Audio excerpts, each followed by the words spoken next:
Welcome to Soft Bites Podcast. Your life, your dentistry.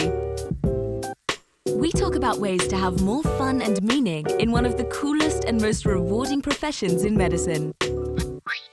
Conversations on how to bring awareness, create a healthy workplace, and provide emotional insights to make dentistry a fulfilling activity while making space for one's wonder, creativity, and freedom. Here are your hosts, Manuela and Jorge André. Hello everyone. Welcome. Hi Andre, how are you? How are you, Manuela? Welcome to season 2, right? Yes, we are starting season 2 today. Last season we did 13 episodes, Right. and we had our course in Sagres, which went very well. It was really nice, a really good experience. And we are starting the second season of the Soft Bites podcast. This season with some surprises, right? We have This isn't. some different It's stuff. it's going to be a little different, and we're going to have some surprises. And I'm really excited about our conversation today because I proposed this theme to you because it was something that I heard you say during our course in Sagres, our conscious leadership course, and I found it really it really had an impact on me, and I said it immediately to you. It was one of the most beautiful things that I heard a dentist say. A dentist, which is also a practice owner, that you are, and I think it has so much meaning, and it has a lot to unfold there. So, and I propose to you that we talk about that today on this first episode. And the theme is for today: who's more important, your staff or your patients? So, tell me what you have to say about this. Yeah, I was quite surprised when you kept mentioning me that you found it was an interesting thing. But for me, I think that I would say now I'm certain of what is more important or who is more important, my staff or my patients. I think in the beginning of my career, I think I didn't see the things the way that I see them now. But for me, it's quite clear today that my staff is the most important thing that I have in my practice, including even if you compare it to my patients. There are several reasons for that, and I was thinking little bit about that. I was trying to bullet some of the ideas, but of course that we never prepare any of these podcasts. But actually the first idea that came to my mind was, and this is a really a simplistic view of the situation, but I think it's if you really think about it, you will understand it, which is it's just like when you're in an airplane and the instructions regarding when you should help your kids, first you need to help yourself. And I think it's the same analogy here. Of course, that patients keep the practice. They ultimately bring you the money and they bring you the services so that you can create your practice and create your staff and so on. But you cannot take care of them if you then don't take care of yourself. And what I mean by yourself is that it's not only about you, it's about your team, right? So if you look at yourself as your team, because that's the only way that you can see it, because there's no way that you can do dentistry alone in a private practice, even if you only have like one dental assistant. So if you look at that way, I think it's quite clear, because every time every time that I had to choose between my patients and my staff, and that's something that comes up often. Or for example, even this week there was um, this lady that knows me since I was born, and she's a very well known person in town. And she says, "Well, you sent me to your inexperienced colleague." I mean, she was just provoking me. And I was like, Mm-hmm. well, but there's no other way of doing that. I mean, first of all, he's not experienced, number one.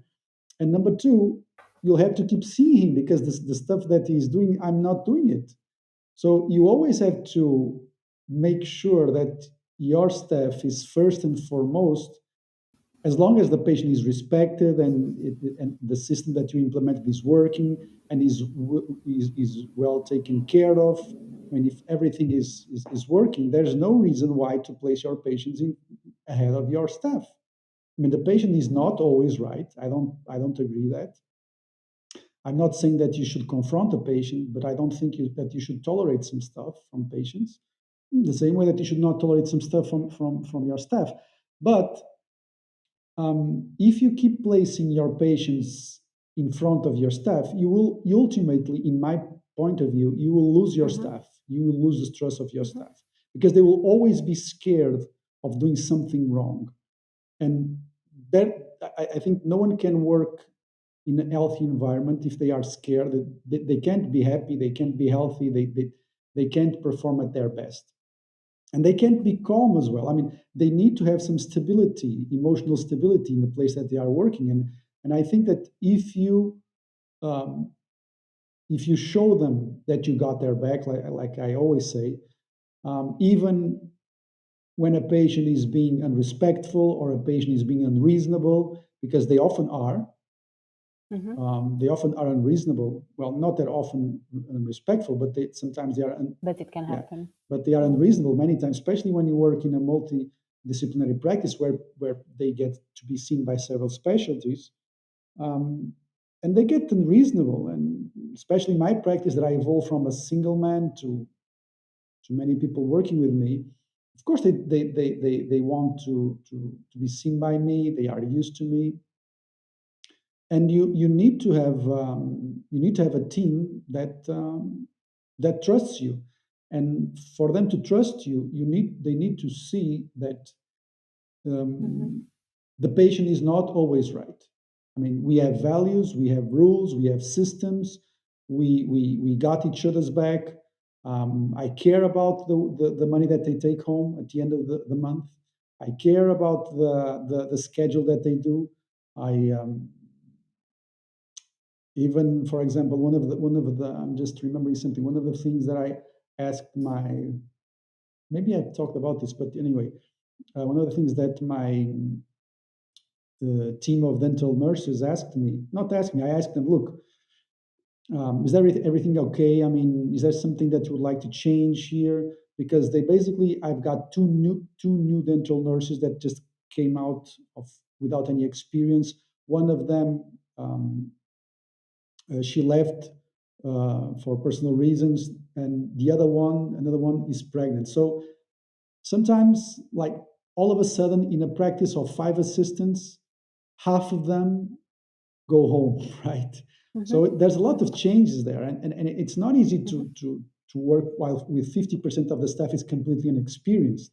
And I asked them, look, I know this has been difficult for you. I've made some measures to increase the incentives, but is there any way that I can help you more? And they said, well, we do lose a lot of time at the end of the day cleaning, and even though we have outsourced the cleaning once a week, like for deep cleaning. Everyday cleaning was being done by them. And they said, well, we lose sometimes 30 to 40 minutes at the end of the day just doing some mild cleaning here. If you had someone that could come here and help us, we would get home 30 minutes earlier. And I said, well, okay, yes, you are right. I would prefer to pay some extra to have you get home 30 minutes earlier because I think this is important, especially today that we talk so much about reducing the week load, right? Mm-hmm. which is something interesting that we can even talk about, because I totally agree with that. But yes, that's just a small example how I really, um, I, I am absolutely sure that my staff is more important than my patients. Of course, there needs to be a balance here, like Mm-hmm. everything, but there is no way that you can treat your patients well if you don't place your staff as a priority compared to your patients, Mm-hmm. because ultimately the smoothness of the whole system depends on the happiness and on the fulfillment of the staff. If they are not Yeah. happy and if they feel that you are not reasonable, and if the patient is always right, even if they're not, I think that you will lose their trust and you will lose Mm-hmm. their thrill of working with you. Mm-hmm. Mm-hmm. That's so amazing to hear. I mean, we were talking before, and I think um, it's really important to be said. It's really important to be put in by words what you just said. Not only because yeah, there is still colleagues and practices that work the other way around. So like. Um, choosing the patient, and I agree that will lead to an unhappy team, to a frustrated team, to a team that does not trust each other. They don't trust each other, um, and but but also because I think that's really the secret of a patient-centered dentistry. So if you focus on the happiness of your team, if you focus on your staff, then of course you will take care. You will take also good care of your patients. All of you will take good care of the Yeah. patients. So that will come in a very natural way.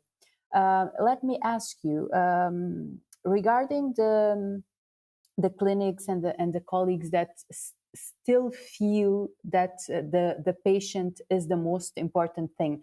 And let me just say that, of course, we are not saying that patients are not important. They are. It's implicit. That's not what we are saying. But the ones that feel like the most important thing is the patient and to keep the patient happy, and they forget about their team.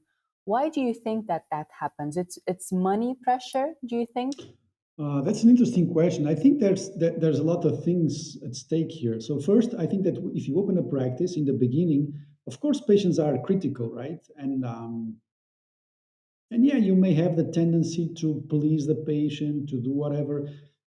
I think I did that in the beginning. That's number one. So there's financial pressure there. But I also believe that as you get more experience, and my practice is since 2005, so it is 17 years. Actually, it was a few days ago, it turned 17 years. I think that as you go along, you realize a couple of things, and that at the end of the day, patients may come and go, but your staff is much more likely to stay, right? Mm-hmm. So you have to take care of your own team first. Mm-hmm. And Do you yep. think? Sorry. No, I was going to ask you. Do you think, like you said, I also agree that in the beginning, it's very understandable that happens. That you put the patient first. You want to please them. You need to make your name, your clinic. That's a normal thing. But then, as you grow, Mhm. um, you have to be able to adapt, right, to changes, and also to really set your Yep. boundaries for yourself and for your team, patient related. Do you think that also that there might be some colleagues that don't know how to make that transition, so they keep on saying yes, yes, yes, yes, and they also, when they admit other associates to work with them, they expect their associates to also say yes to everything and to work with the same standards. That's because in order for you to work that way, and you said it yourself, you also started that way, but nowadays it's different. Okay, 17 years, you evolved, you learned how things, you learned to you understood the importance of your team. You understood that your team stays with you. Patients come and go. You understood that you have to take care of your team in order for them to take care of you. So those were all lessons, right? And you tried several things. I mean, I imagine, right? It's not like one day you woke up and, okay, everything is working well. No, I'm sure that you tried several ways of doing it. Okay, this works, this doesn't work. You listen to them also. And that's a lot of work. I mean, that's a lot of work. Yeah. And if you work nonstop, 9 o'clock in the morning, until 9 o'clock in the evening, with patients in the chair, all of this work that needs to be done, you just keep doing the same things. Do you understand what I'm saying? And I mean, and years go by very fast, and 10 years, 15 years go by, and you still have the same way of working as you had when you opened the practice. But things evolve. Do you think sometimes it's that also that happens? I think that happens, and I have to say that I know a lot of colleagues that they feel very frustrated and very misunderstood within their teams. I mean, lots of leaders that feel misunderstood and always think that oh, there's no staff that I can trust. No one wants to work. Yeah, that's it. Yes, and I have to say that I was very lucky that in an early phase of my practice, at about the third year, I met someone, I think I've talked in the podcast, and I certainly talked in the course. It was a friend of mine, Alok, and I'm sure that we'll have an opportunity to talk to him. And he basically introduced me to the concept of an organized, even if it's a small business, should be organized and it should have a vision, right? And I think that completely changes everything, because when you are faced to have to think about the vision that you want for your business, you have to think about it, and you have to think about not only what you want, what it is likely that you want, but also something that is really even more important is who you are. I mean, in the sense that, okay, you may say, well, I want a huge clinic, I want to buy the whole building in a few years. That's one thing. Or I want to be a boutique practice. Okay, but that's just quantity, let's say. Now, how do I want to feel when I enter my practice? How do I want to feel when I think about my practice? How do I want other people to feel when they think about my practice? What are my values, let's say? What are my core values as a person that I would like to implement on a business? And for me, that was always very clear. I'm sure it's not clear for everybody, but I think that even if you look at it only from a business perspective, and some people do that, some people look at the business mainly as a way of making money, which is not bad, I'm not saying it's necessarily bad. But for me, I always wanted a business that made sense from my own values, that I wanted to feel happy, and I wanted to feel content, and I wanted to feel proud of the thing that I built. And I always knew from the start it would never have to be a big thing. Actually, I would always need to keep it within the limits that I wanted, so that I would practice the dentistry and I would treat the patients the way that I wanted. So when you realize that every business, and by the way, this is not a unique vision. I mean, every small business, and this, if you do an MBA, or if you study any sort of business, you will realize that one of the biggest frustrations of small businesses is because the technician, the person that opened the business because he was very good at something, he couldn't adapt to the fact that some of the people would have to get in, and you would have to create a team.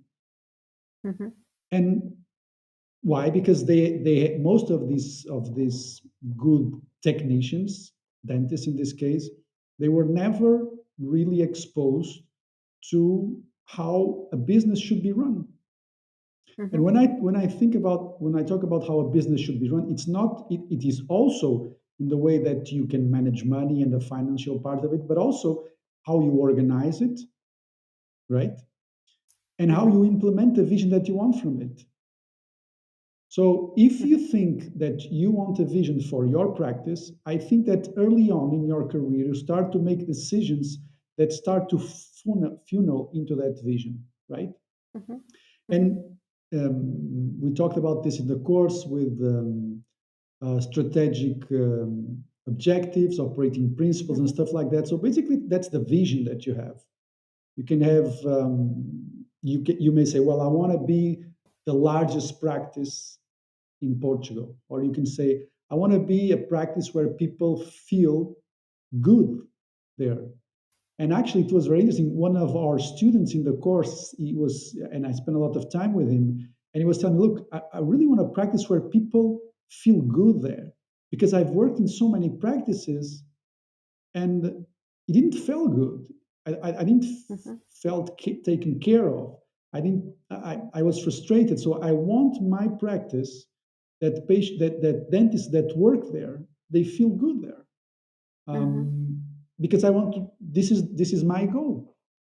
And I Mm-hmm. think this vision is getting more out there, because I think that people are realizing that if you only look at the final score, which is the patient, I don't think you can have a peaceful career and emotionally fulfilling career. That's what I think, and this Mm-hmm. is why I I find this.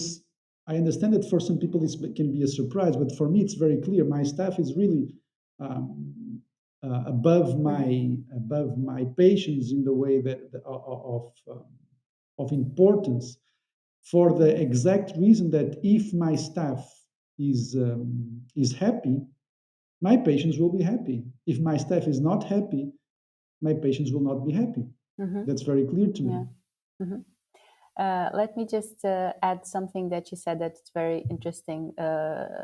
That is that you talked a lot about values and vision and implementing and having your vision very clear and having your values very clear. Mhm.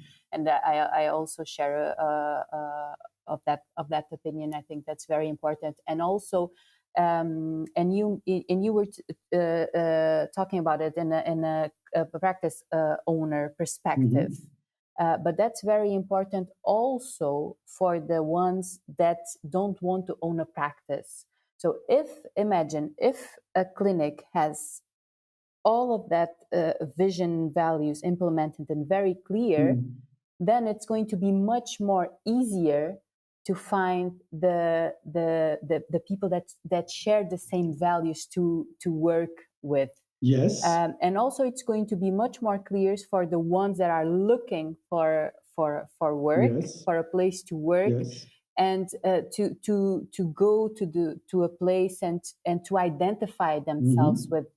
with the values. I Yes. think that's it makes things much more easier for both sides, because even if you are not a clinic owner, if you really are aware of your values, if you really are aware of the vision that you want for your dentistry practice, Mhm. what you want to be as a professional, as a Mhm. dentist, what you want your dentistry days to look like, if you have your values very present, it will be very easy for you to distinguish the places and to choose the places that you are going to work with.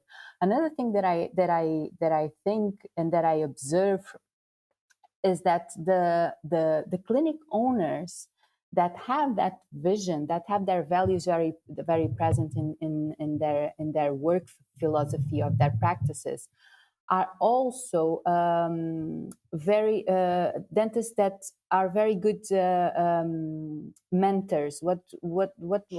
Let me see if I can explain this. So they have the availability in themselves to to teach and to give some certain freedom and time to dentists that don't have that much experience. Because I don't know what you think about that, but I think Well, that nowadays that's important for the dentists that come out to have that mentorship and that time to start practicing dentistry with, of course, the supervision, but already with some yeah. freedom. I have cases of like, okay, you might have just one or two patients a day, but do the best dentistry that you can.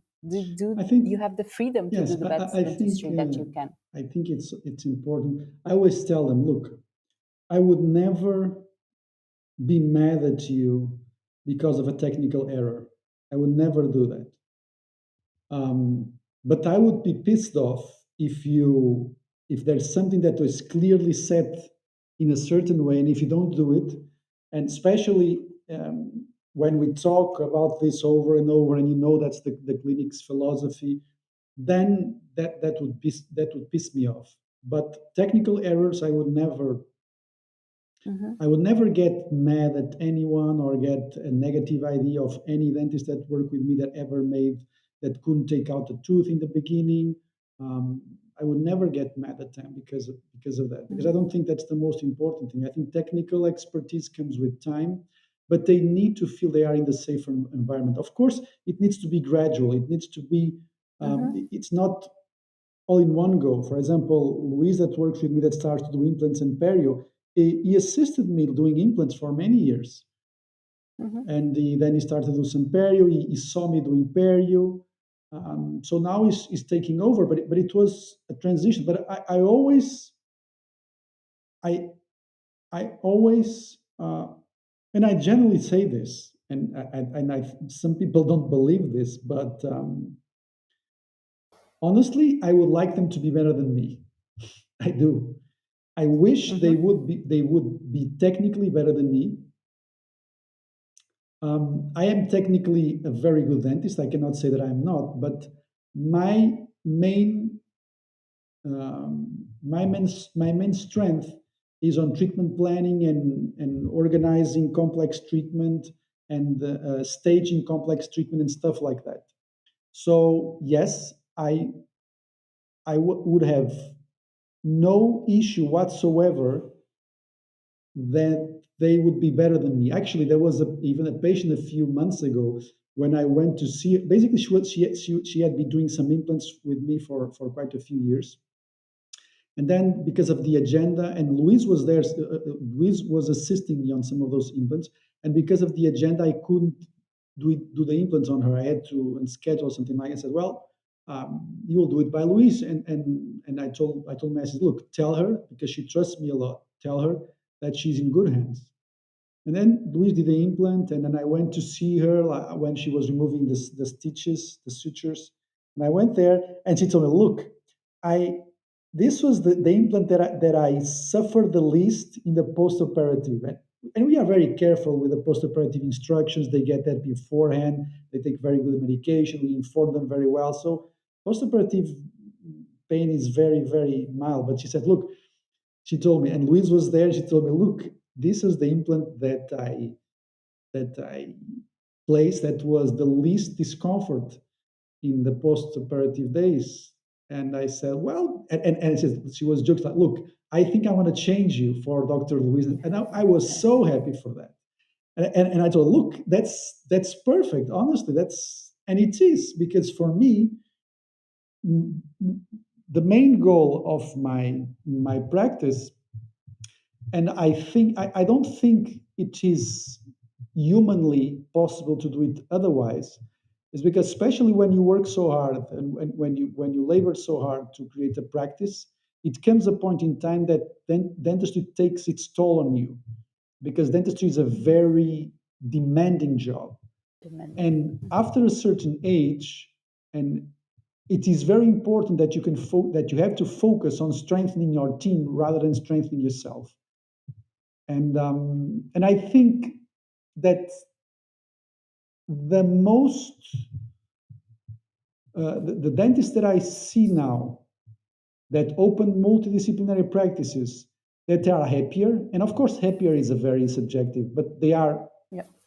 I would say, more fulfilled, are the dentists that were very wise in doing that transition of placing the team, of really reinforcing the team, and stepping out of the stage, or at least reducing a lot their workload. Because once you have a team, and once you have to take care of the team, you cannot work technically at the volume or at the level that you worked before. I'm not saying that you cannot be very good, of course, but you have to reduce the amount of cases that you do. It's not possible to do it otherwise. You have to be really selective, and you have to work. You cannot work at the same pace that you did before. And I don't see any other way. On the other hand, the dentists that I see that really took on, that kept taking on the responsibility of seeing dentists, of seeing patients at the same level, or at the same pace, or at the same intensity That when they that when they started, not like not being able to delegate some patients, not being able to delegate some procedures. I see a lot of burnout there. I do see. yeah. That's what I see. I totally agree with you. Yeah, that's yeah, and again, I think that you see things very very clearly, and that you put things in a very beautiful way, the way that I Sometimes, see you saying. sometimes when I think about the way that the things that I'm saying, sometimes I'm talking in this podcast, and I say, who the hell are you to keep to keep to keep to keep saying the things with I mean, but on the other hand, I think that we are all humans, and I see a lot of analogies in people's career, because I think I'm in a generation that I've interacted a lot with the first generation of modern dentists in Portugal, and I do interact a lot with also younger and less younger generations. So I think that I'm in a position that I've seen quite a lot of things happening. And for example, what I see, and I was even talking to a friend of mine, um, and she was telling me, like, look, now I work at the aesthetics, but when I'm 50s, and it's funny the way that she was thinking about that. When I am 50s, who is going to be treated by me? Because she was already understanding that at her level of work, at her intensity of work, she would not be able to work at this level when she's 50, and she's like 30s. And she was saying, like, well, I have to find a plan B. Either I own a practice, either I buy a practice, because at 50s, I would not be able to work at this level. So if I'm not able to work at this level, someone else will. And this is why when you look back at people, I think that what happened is after 50s, and this is just a number, of course, after 50, you see that many dentists, they either reduce dramatically because they have to, because they are mentally worn down, or they have on purposely decided to change careers or delegate, because I don't think that you can practice dentistry technique at a very high level for many decades, because it's very you see a lot of patients a day. You tend to see people tend to see a lot of patients a day sometimes, and the level of complexity in technical dentistry has increased so much that you tend to forget that you need to, in order to do the dentistry that it's needed today, you need to see less patients.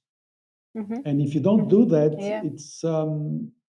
it can be very overwhelming, and I don't think that dentists can maintain the same capacity for the rest of their career.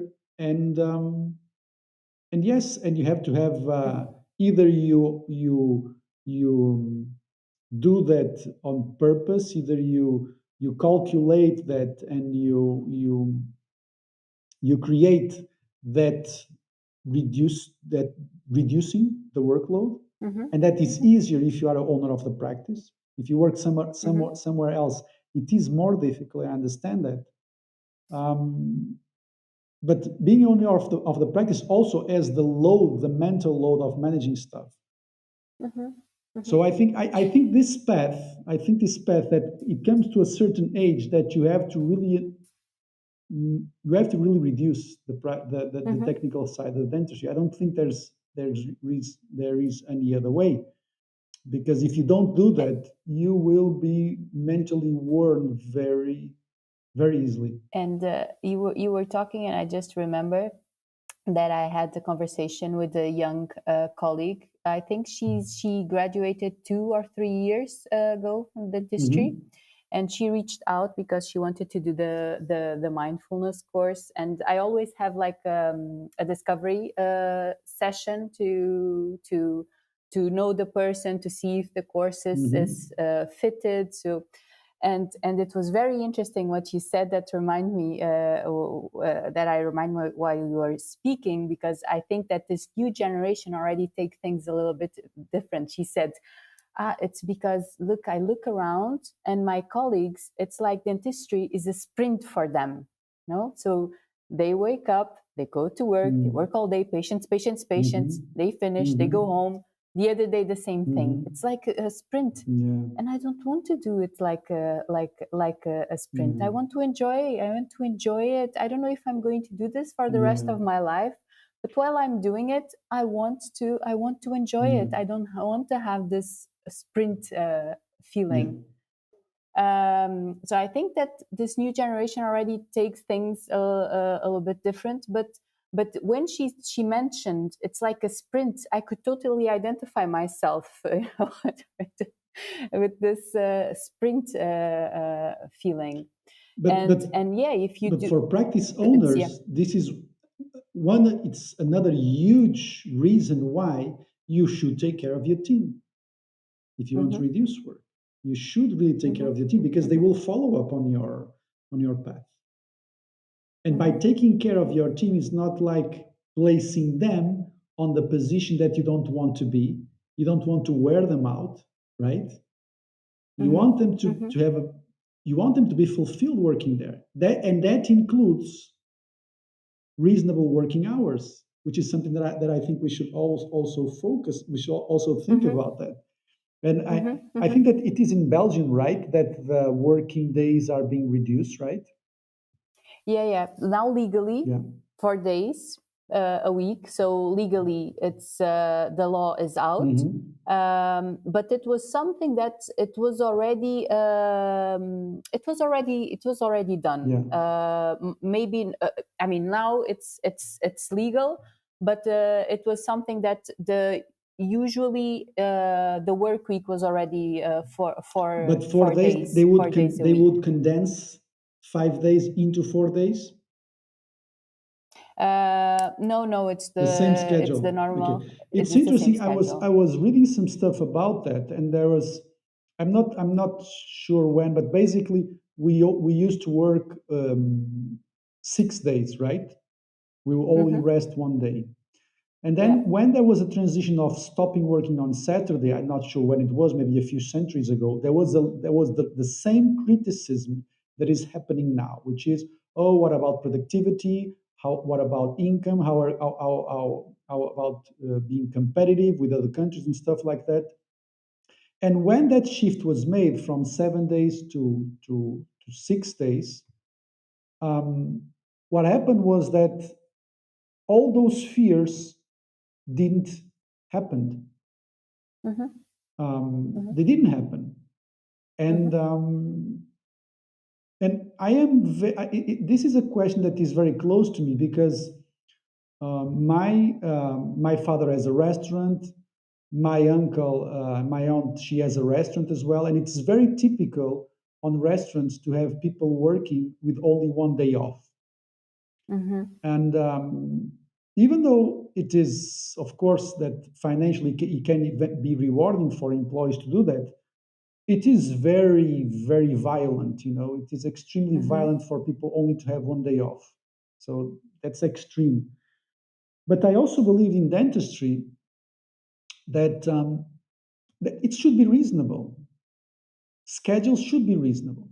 I don't think it's possible for you to work more than 8 hours a day and have the same energy. I don't think that is. I think people need Well, need to enjoy here. the day as well. Mhm.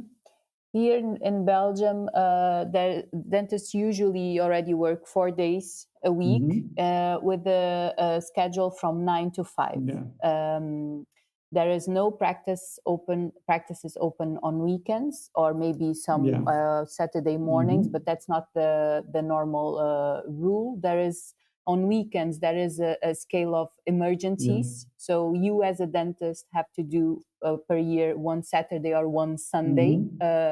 a year. Hmm. So it's like a rotating Hmm. Yeah. scale. And usually the last appointment it's at 5 or at Yeah. Yeah. 4:30, so that you are out of the practice at Yeah. 5, or at Yeah. 5 you are out of the practice at 6. Usually at 6 the staff is already Yeah. But all well, supposed to be from out. some countries, especially in Portugal, but in some countries, people are saying, "Okay, yes, that's very nice," but people wanna But the patients are understand used that. to this. No Yes. one asks for appointments. Oh, but I only leave work at can I Yes. go there at Yes. 7? It's There's cultural. not, the patients are used to Yeah. this, so you also have to educate your I your agree. your I agree patients, with that. which I is agree. I understand it's not Yeah. easy. And some people, some dentists are saying, "Well, that's very nice, but we can do this because of this and because of that and because of it." But at the end of the day, you have to make a choice. Okay, would you want to be miserable yourself working at that time? Would you want to not have time for your spouse, for your kids, for your family? Would you want your staff to be working long hours? Does the price that we are emotionally paying, all of us, does it compensate? Honestly, will it Hmm. compensate? I don't think so. I don't think it Hmm. does. Hmm. And this can be, and of course, for some people, things like this need to be done because of financial constraints and financial responsibilities. I understand that, but it's true. I think it will. I think people need to talk about this. Dentists need to talk about this, and patients, the population in general, like in every country, they need to think about this. And I think that we've talked about this before, that with the pandemic, there was a lot of rethinking of Time time management. management and life management and career management. Hmm. I think that this pandemic brought to the surface a lot of unhappiness that was going on, and they realized that, okay, this all of a sudden, um, there's something that can happen that completely stops my work. So I am still alive. I still have my family. So what's the most important thing here? Is it me? Is it my work? And of course, it's a balance between everything, right? But I think that the pendulum is too much to the side of financial rewards and money and work, rather to being more centered. And Hmm. for countries in Northern Europe, they are more advanced in these categories. But I think that countries like Portugal, we have a long way to go. Hmm. We do have a long way to go. I'm going to add, and I mean, if you don't agree, just let me know. But of course, there are situations which it's money required, but there are other situations of some practices that it's the lack of boundaries. Exactly, It's exactly. like I the agree. but I tell my assistants I agree. that now I only work until 5, but then there's always emergencies Yeah, and they make appointments yeah, to 6 and to 7. yeah, I always get out of the practice yeah, not before 8 yeah, o'clock. You know, And again we go back to the same thing. You have to have a system in place. Everyone has to have the same guidelines. There can be no exceptions. And when I'm saying no exceptions, of course there can be exceptions, but the rule have to be the same. Everyone has to practice the same guidelines. And then you will have no miscommunications, right? If you are saying something, but then your assistant do the other thing, and then you are unhappy, and then this, and then that, and then you don't take responsibility for what you are. So that's a big snowball. And in the end of the day, you are exhausted, you are frustrated because but I already told you that I don't want any more appointments, and there's a lot of excuses sometimes, and you end up, and again, years pass by very fast. Yes, and when you realize you've been working long and you hours. end up by wearing you out in a way that even financially it's not worth it. It's not worth it. It's not worth it. It's not worth it. I agree with you. It's really, really not worth it. I agree with you. I mean, I know colleagues, for example, that I don't know if it's your case. You sometimes work Saturdays also. Once in a while. I do work a lot of Saturdays because I do a lot of courses, but I try to not work on Mondays whenever possible.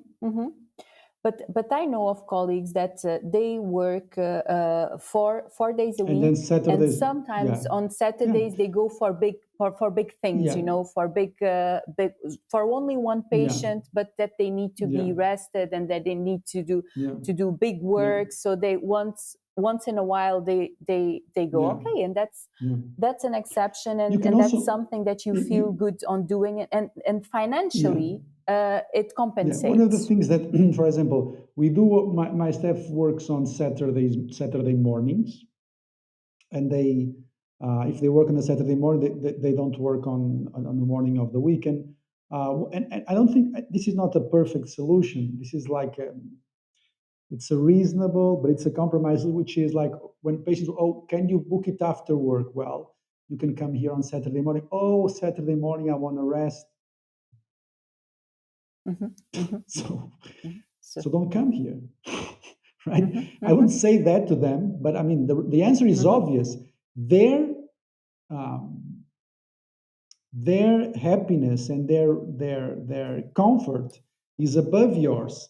And I understand that dentists say, well, because they are the ones that are paying. Well, it is true, they are the ones that are paying, but it means that they are not respecting your time and your health and your life. Right, and that's the cultural difference between countries from Northern Europe and with other countries like Portugal, for example. So you because you have to be the first one respecting it, course. Right? And if you respect it, then you can demand it from others, and others will respect it also. But like you were saying, it's important that this is a teamwork, and yes, systems in place, but also systems they need to be tweaked frequently, and that's when you have to do the meetings, the regular meetings with everybody. Look, this is not okay. We have to change this, and everybody's on the same boat. So yes, the last time that for example, the last time that I book my patients is at 5. Sometimes at 6 I book them, but usually at 5. But my associates, they book it at 6. They start at 9. They book it at 6. But if the whole team tells me, look, we want to start earlier and finish earlier, I might eventually say so. It depends on the financial situation of the practice. If I see that we could, because of course this depends a lot on the financial situation. You can't play around with these things. If it's possible to be financially sustainable, if it's possible to tweak the schedule, and in the place that you are living, if patients understand that, then good. Then I would have no problem with that. But if that would imply a significant decrease on the financial stability of the practice, then yes, we have to. There needs to be a compromise. But I think that the most important thing is that you cannot kill yourself doing working. I mean, you can't do that. You can, and it's like you were saying. years pass by very quickly, and and Mm-hmm. and you will, some patients will not like that. I mean, yes, now he's working less because he's rich or because he's that. It has nothing to do with that. It's just that I dentists also want to be happy. And but I mean happy, they want to stay, they want to stay to their close ones. They want to spend quality time with their close ones, right?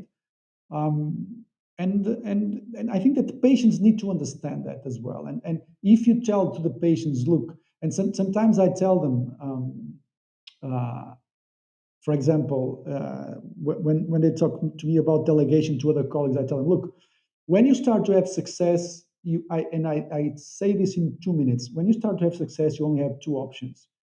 You can either prolong your hours and work 12, 14, 16 hours a day. And as you know, if you want to do everything right, you'll not do anything right, right? So you are looking for us because of differentiated treatments. You will never be able to do that because I would be doing the endo, etc.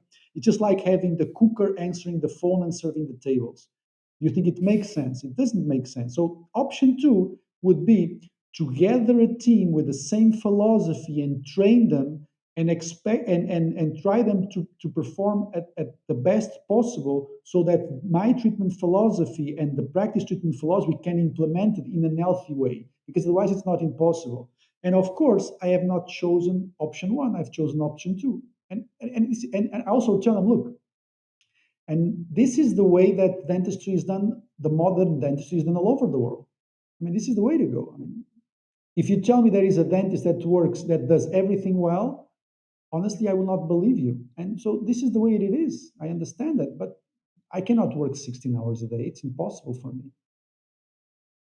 And they have to understand that. If they understand it, it's okay. If they don't understand it, I mean, and if we as dentists, and honestly, I don't think there's any way other way to go, because I don't see today dentists, general dentists that can do complex work, or dentists that do complex work doing general dentistry very often, because it's not possible. Mm-hmm. You can have a general dentist, yes, you can, and it's very good to be a general dentist. But if you want a complex work, you have to refer it, and the other way around as well. Yeah. If you do complex work, you have the team to back yourself up, and the patients need to understand that. And again, for the theme of the podcast, this is why focusing on the team is more important, because the team, the quality of the team will attract the quality of the patients, Mm-hmm. right? Mm-hmm. And that's the way it works. I mean, if you don't have a good team, the patients that you want for the types of work that you want, they will not come to your door. It's Yeah. not the other way around. Yeah, and to finish, I would make an invitation for the colleagues listening to us, the clinic owners that listening to us, to try to on the next on the next I don't know, weeks, seeing things like this. Focus on your team, focus on your staff instead of your patients, and see the differences, I mean, see what that leads yeah. you to. If they are completely new to this podcast, I would start. I would say, okay, just ask your team, what would you like to work better here? You can ask them individually or in a Mm-hmm. meeting, but individually probably works better. What would you like? How would you like things to be improved here? And you'll be very Mm-hmm. surprised when you ask for Mm-hmm. feedback. Mm-hmm. And Mm-hmm. you would be Mm-hmm. even more surprised when they, on what they do and on what they can give from themselves, when they realize that you are listening to them and you are actively trying to meet their needs. You will be Mm-hmm. really surprised. You will be really Of the surprised. Yes. results. Yeah. Yeah. That's Yeah. just a simple question. So, Mm-hmm. how can we improve things here? What would you like to be Mm-hmm. different? Mm-hmm. And listen to them, Mm-hmm. and just move one step towards that. Mm-hmm. Yeah, great advice, and a great way of finishing, and I'm sure that it will, like you said, just try it out, because you will be surprised by the results.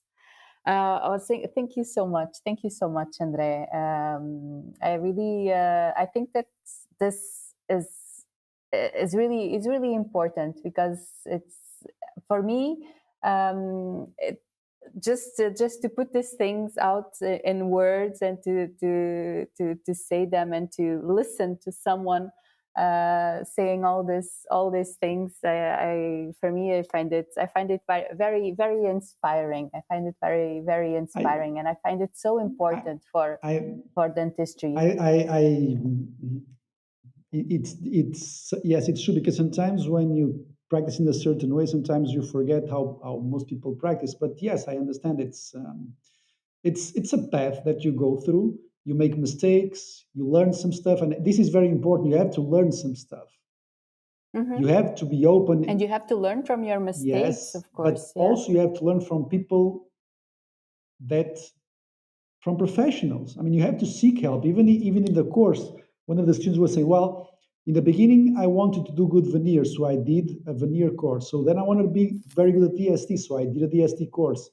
And then I realized that I need some management skills, and I am doing this course and mindfulness Hmm. skills. And Hmm. you have to search for those things. You have to search, and it's a Hmm. continuous search. There are so many courses out there, so many people, so many amazing teachers in dentistry, and you just got to drink from Hmm. that information Hmm. because Hmm. you are not Hmm. static, and you go and you learn Hmm. for me, I Hmm. had to learn that a lot. It was not something that was natural.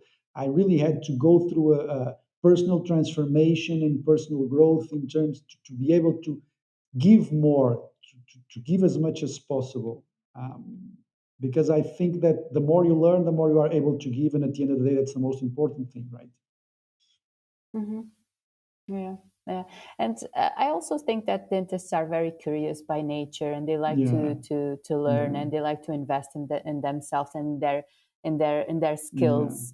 I think that, of course, they are more interested to invest in their technical skills, which is totally But it is understandable. But changing. I think, yeah, it's Yeah. changing. It definitely it is.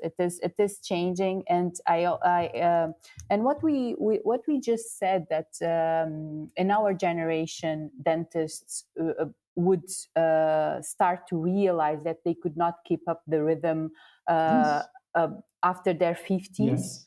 I think that now things are changing more Yeah. before, and but also, and I think it's one of our goals also with the podcast is that you don't reach a certain point of your career that you look up and say, okay, what have With I my been with my doing? life. Yeah. Why am I running around like crazy for what? Yeah. So I think it's one of our goals is also to bring some Yeah. awareness to dentistry and to say that you can live your profession, you can enjoy it, and you can live your profession, and Healthy way. yeah, yeah, and with intention and Yes. with awareness, just like you said before, very aware of your values, very aware of your vision.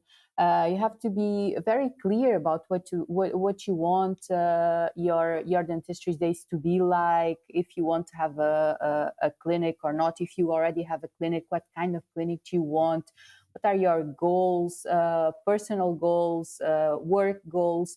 Again, dentistry is so intense that it mixes a lot with our Yeah. life. You cannot distinguish Yeah. it. So you should be able to enjoy it, and you should be able to, while you are in this ride, to have people, to be surrounded by That you people like, that you like, and that you enjoy. that you Yes, like. and to really create a team that feels good.